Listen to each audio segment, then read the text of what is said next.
just start off by introducing myself. My name is Jeremy Greenfield, and I'm here with New Visions for Public Schools, and this is my colleague.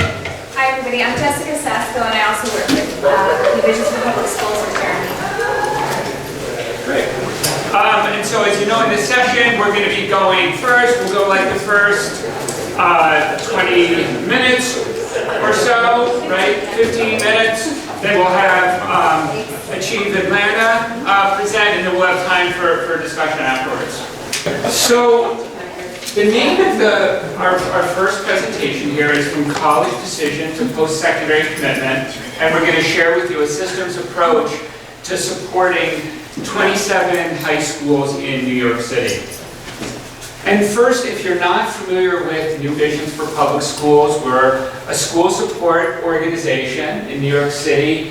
We're probably best known for designing and creating public schools. We've created over 100 public schools in partnership with the district since our founding in 1989. Since then, we've also started 10 of our own charter schools.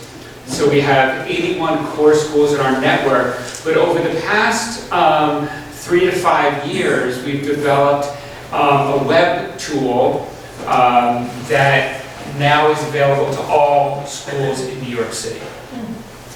In addition to the work that we're doing directly coaching with schools, we publish curriculum materials, and we spend a lot of our time doing professional development.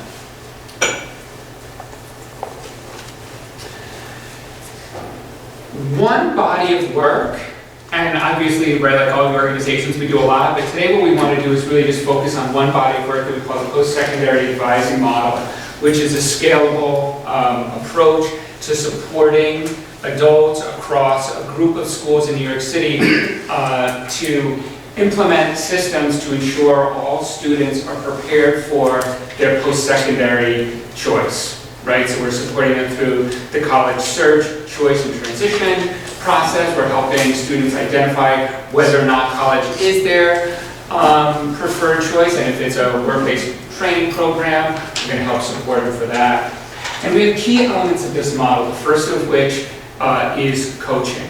So across our 27 schools, we have a group of New Visions coaches who work individually with the schools, establish relationships.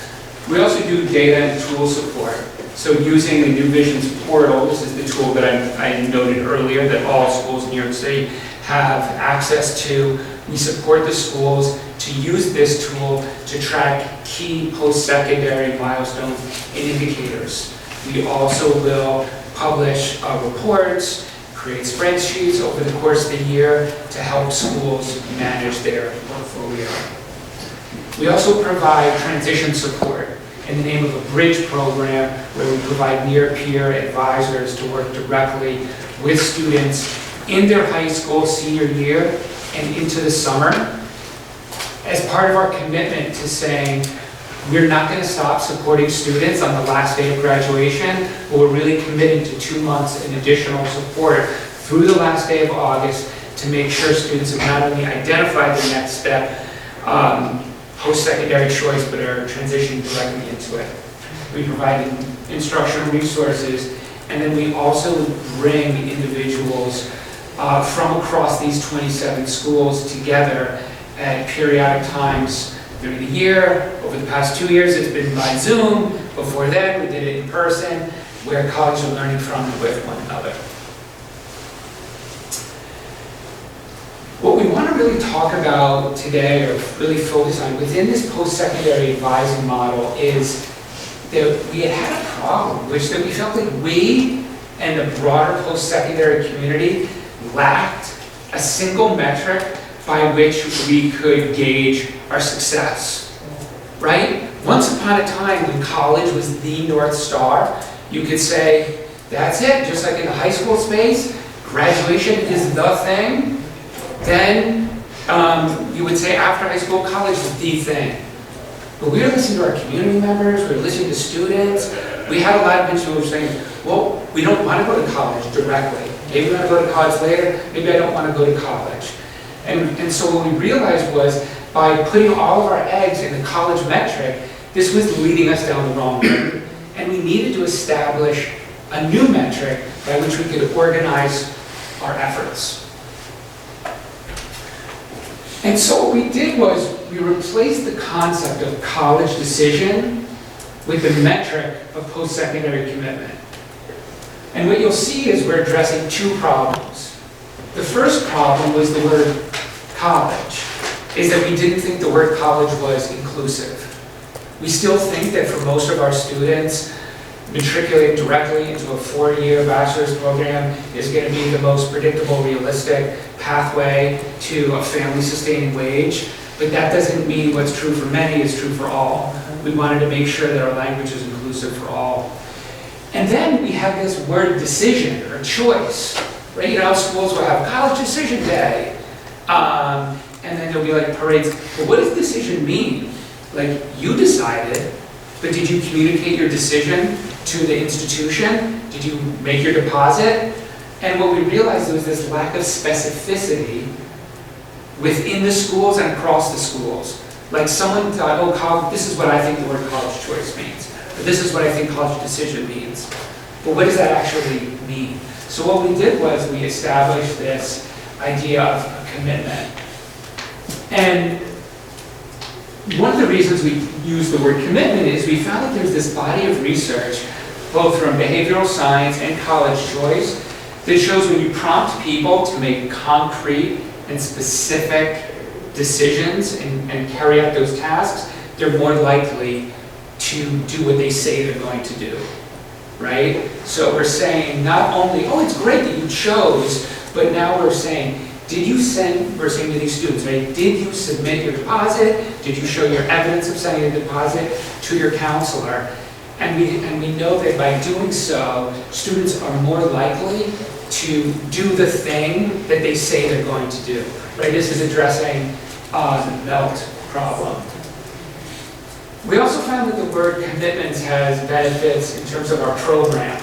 The language of commitments encourage that level of specificity. And so when you're having conversations with the student, actually I should even say the coaches, when we're having conversations with our counselors at the schools, say, oh, that's great. The students made a decision. Did they communicate that decision to the college? Oh, great. How do you know that they committed? And then you can have that level of conversation. That, oh, well, I think they said they did, but actually they were just like running down the hallway and they're like, woo-hoo, I got into my first choice. That's terrific, but we're trying to move beyond those like fly-by conversations to like, let's sit down, let's talk, open up your laptop, what happened, that kind of thing, right? And then we also know for organizational learning and evaluation that meticulously tracking post-secondary commitments allows us to learn where we need to do better, right? I mentioned that we have 27 schools. Not only across these 27 schools, we have different demographics, right? We have students with disabilities, we have multilingual learners, we have Black males, we have Hispanic, females, Latinx students. As you can imagine, it's New York City, and we have all kinds of students, and we want to make sure that we're supporting all of them, but by tracking this data and disaggregating it by subgroup, we're able to make sure that we're able to better support them. Here you go. Thanks, Jeremy.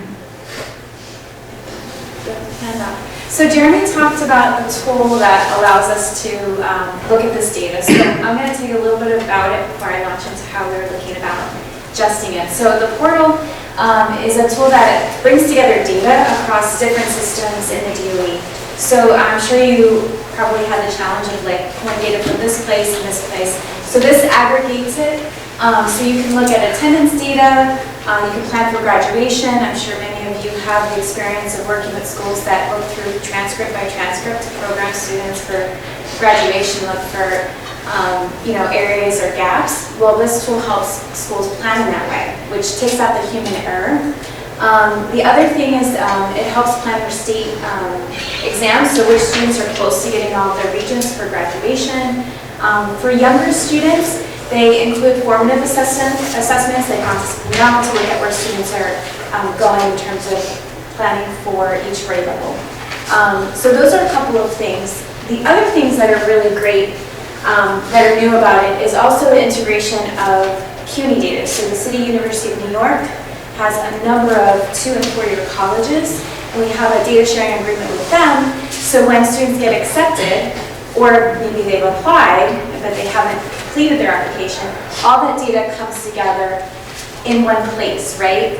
And then the other thing that we're working on, Jeremy's team is working on, is collaborating with the state to have FAFSA and TAP, which is our state financial aid data, to come into this one place. So you can imagine this could be a real source of like one spot where you can look for everything and help you plan.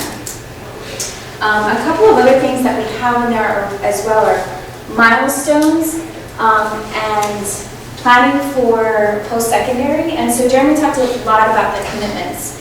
So we are working towards redesigning this part of the portal to collect more holistic view of what's happening to our students, right? So a couple of things. We know college is a right, and that's where the College for All movement came from, right? So that not everybody had a right or access to it. And in doing so, we stopped talking about all the other opportunities that are available to students, right? So at the end of the school year, often what happened is when you're talking to a student, college has been the focus the whole year, so the question is, so are you going to college, right? So we wanted to make sure we had all of the options that students could choose from.